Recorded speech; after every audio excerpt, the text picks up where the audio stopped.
The year 1988/89. Michael Jackson is the biggest thing in the world. The only thing that's even parallel to him at this time is an upcoming artist with the name Whitney Houston. And something to just jump on the stratosphere and take off to become its own thing altogether. Bobby Brown. It's like, who invited him to the party? Nobody. But he was there for the party.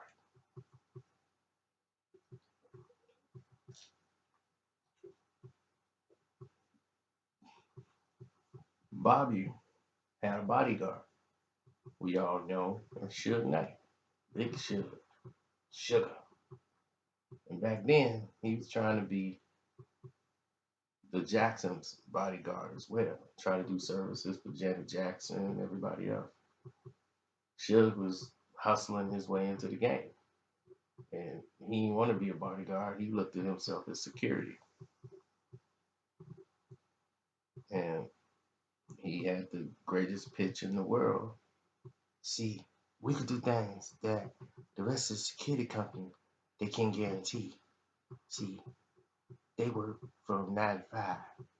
We work door to door, coast to coast, 24/7. We make sure nothing happens to you. See, we can do them things off the books that need to get done. That can't nobody else do. They scared. They gotta go home and wife and kids. We make sure you protected all the way. Now, and we cheaper. We come a lot cheaper than what them security people gonna run you. So that's what he was selling at the time. And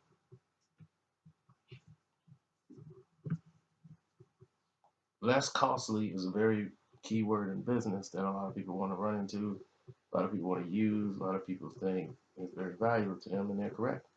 Less costly is a very powerful tool. Now,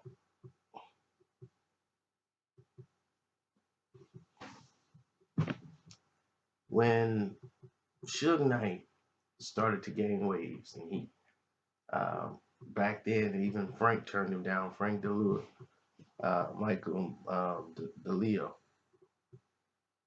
Michael Jackson's manager at the time. Frank was a real mobster. Everything about him, mob. Worked in the record business, managed a lot of artists. So he was that security force. Like nobody messed around. He actually was in the movie Goodfellas. He knew a lot of wise guys. Nothing was gonna happen during that time. Now, Michael Jackson fired him in '89 when he saw some money was missing during the Bad tour. He parted ways with him. He ended up parting ways with Quincy Jones and went in a whole nother direction. So Michael still had good representation with CBS. And Joe was back in the picture. He was kind of out for a while. He was back in the picture. And as this time is going around, the 90s are here. Music is changing. Michael Jackson drops his Dangerous album, goes to the new spectrum of pop and crossover sound with hip hop, jam with Michael Jordan. So Michael Jackson knew how to have something that the people wanted to see. Michael Jordan was the hottest thing going at the time. So to have Michael Jordan in his video for basketball called Jam, which they played repeatedly all the time. It was total 90s, had Chris Cross in the video, Heavy D on the song. It was exactly what Michael was looking for. but it opened the door to get Suge to thinking. Because Suge was at this time trying to get NWA going. You see his new hustle. Now the Death Row was going on in 92, 93, 94. He's seeing what's happening with Michael, the allegations that happened and everything going down. Everybody's attacking him. So Suge, at this time, he's trying to see what's happening with Michael Jackson. Because he was thinking, I'm gonna get in there, I'm gonna save his career. Now this is right when they got the Chronic album going. They got Snoop album getting ready to come out. They doing some movie soundtracks. So at this point, he's thinking, I want to help Michael. So he started talking with either Marlon Jackson, one of the Jacksons, the brothers. Took him out to dinner, talked to him, because they didn't live that far. Because he was in Van Nuys and they're not that far from him. The casino was not that far from what Suge had. Suge come around and he just wanted to have a conversation with Mike. Was like, I want to have a conversation with him. So to try to make this deal work, they actually put Joe in charge of he was trying to wine and dine to get Joe to get Michael on the phone so he could just have a conversation with Michael. But Michael has a team of lawyers, a team of managers to make sure who Michael get in contact with, and Michael would call them on another phone. And with all the things that was going on with Michael, they didn't trust any really outsiders too much. As Michael was defending himself and as he settled the case out of court and was coming out with his album, it was an angry Michael Jackson. So the History album was like him lashing out at people that was hating against him in a vile manner. He was very angry when he made the album. So that was an angry Michael. Double CD. He had a lot to say. So when they made the album, they were promoting it. When they was going through the process, Suge knew he wanted to get involved in this project, and he knew Michael comeback was gonna be big because it's Michael Jackson. Who don't want to be a part of a Michael Jackson album? So as they laying out the blueprints for this album, Suge is trying to get in there because he wants to manage Michael Jackson.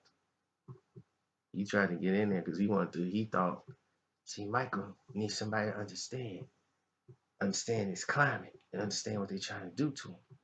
And ain't nobody trying to protect Michael. Michael thinks just because he's quiet, he's nice, they can just do whatever they want. He needs somebody that's gonna bark back. Somebody gonna tell them, stay in your place. That's why I come in there. Cause you see what they wrote in this paper? Yeah, they ain't gonna write that no more. I make sure he won't write it no more. He won't have a job no more writing like this. See, somebody paying him to write like that. He ain't writing out there on his own mind. See, all I want to do is try to help him. That's what I do. I help people. So tell him, get in contact with me. You got my numbers. You can call me. He can talk to me anyway. I'll meet him. So he goes, they had set up a meeting for Suge Knight to meet with one of Michael Jackson's team and everybody at the Beverly Hills Hotel. Suge sitting there, everything's gonna be covered by Suge. Suge sitting there, he got on dark shades, sitting in the cut, waiting for them to show up. And some guys come in and they was like, Suge Knight, yeah, we want to sit down. So they sat down, they talked with Suge. Suge was like looking for Michael. Michael ain't coming. So they want to know what Suge wants to do. So Suge was saying, well, I want to try to give him, we got the soundtrack for this movie. And if Michael could give a song, then I can go ahead and if Michael put a song on the movie soundtrack, then I can go ahead and put some of my artists on there on the song with him, like Snoop Dogg, like Dre, and then we put them together and put that project out. He back. Let's go bring him back bigger than ever. Because we got the power to get it done. We got the infrastructure. So they listened to the plan, they listened to everything he said, and they said, okay, that sounds great. We're gonna run it by Michael and see what they do. Suge is under the assumption that everything went very well and that he will be getting a call from Michael Jackson. He didn't get a call from Michael Jackson. Didn't get a call back from Joe. Didn't get a call back from somewhere else. Another guy reached out to him.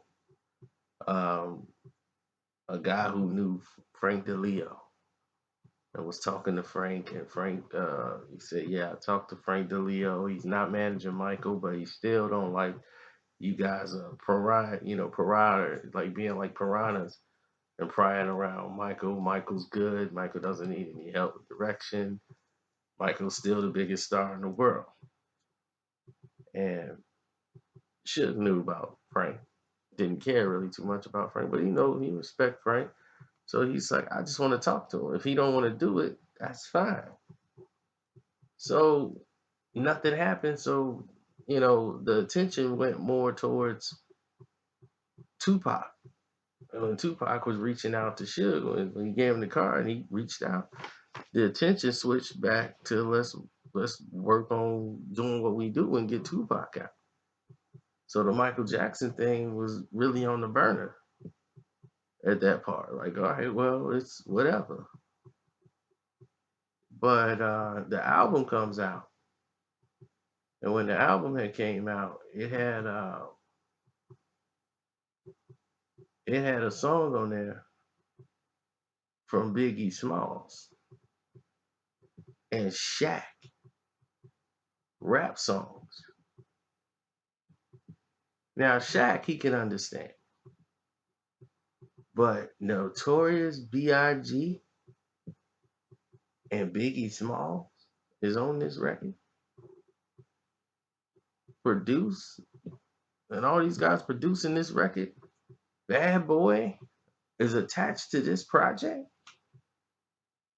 Suge is pissed because they basically took his idea and ran with it, but they went in another direction and they went with Puff.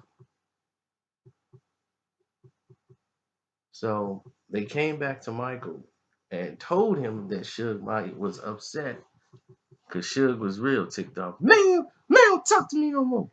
So Suge was mad. He was really ticked off about what happened. Man, Puffy, y'all let Puffy. He was mad. How y'all gonna go to Puffy? Well, did I tell you? Did I tell you what I was gonna do? See, we're gonna show them. We're gonna show them. We're gonna shut them down. Everything they put out, we're gonna put Death Row out. We're gonna shut them down. So he was mad. He was real mad. He really wanted to shut Bad Boy down. He was really mad. He wanted to crush their record sales, everything, just beat them. Shut them down completely after that. Puffy then went in there and did a song with Michael Jackson. Biggie got on there, killed the verse. Now he had that idea for them to do it with Dre and Snoop. So he was mad. So the communication went back to tell Suge why they decided to go with Puffy and do the song with Puffy, and there was no love lost and this and that, because they came and told Michael. Michael was, no, um, I like Snoop, really I do. I like his music. It's very nice, but no, I I like the Biggie Smalls, the Notorious B.I.G. and Puffy.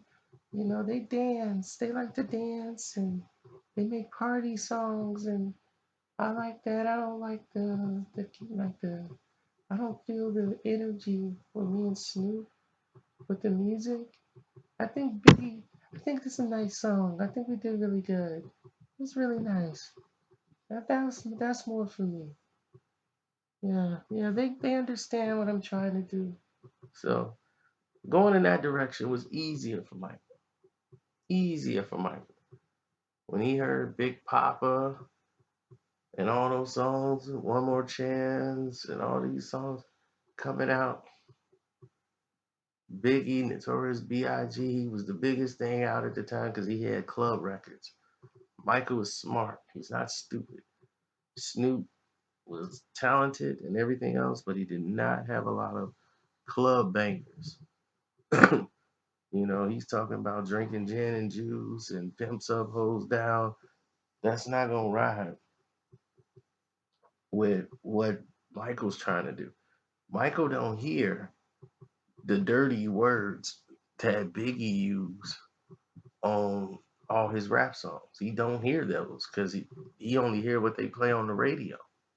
He don't go out and buy the CD and hear all the stuff Biggie really saying. He hear all the radio edits. And the radio edits was just excellent. So they went in there and they talked to Biggie and told him he can't curse in none of the song. Can't have any profanity on the song. Gotta PG it out. And he came in, knocked it out.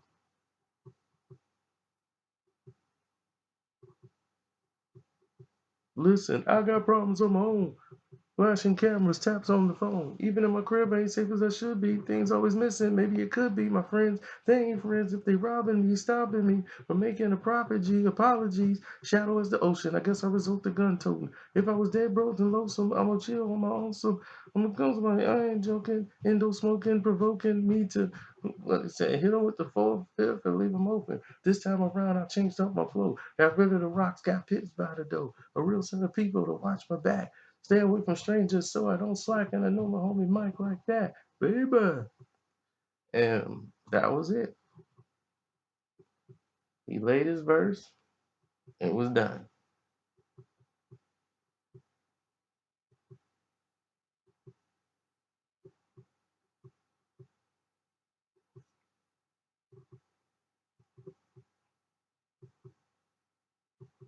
We had a great time.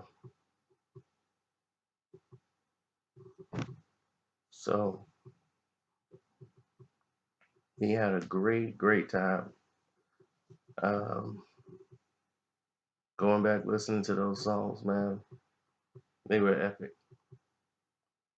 So Michael was right in what he did.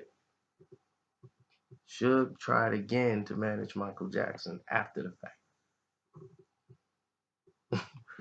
Suge was not finna give up. He came back after the fact to try to manage Michael again.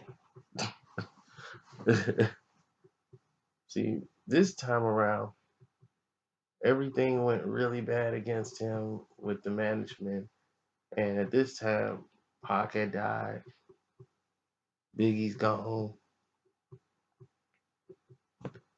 Suge is just getting out of jail, and he's trying to get Death Row Records back. Snoop's gone, Dre's gone, and he still believes he can manage Michael Jackson and help him out with all his finances and everything else. He was like, "You need some help? I'm still willing to help and do all these things."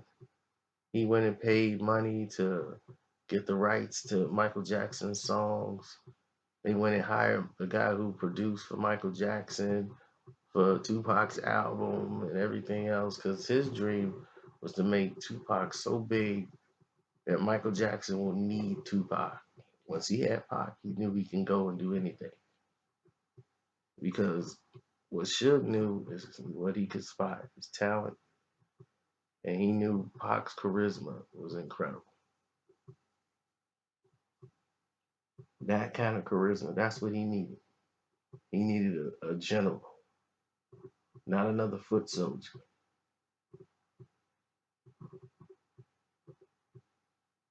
And that's what he got. You got a soldier.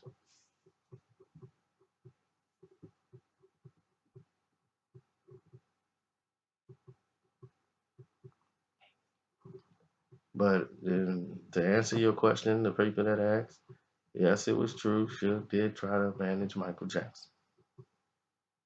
Don't forget to subscribe, hit the notification button, all of those wonderful things, and make sure you don't put occasional, put all, so you don't miss anything. You don't get no, missed updates or nothing. I'm out.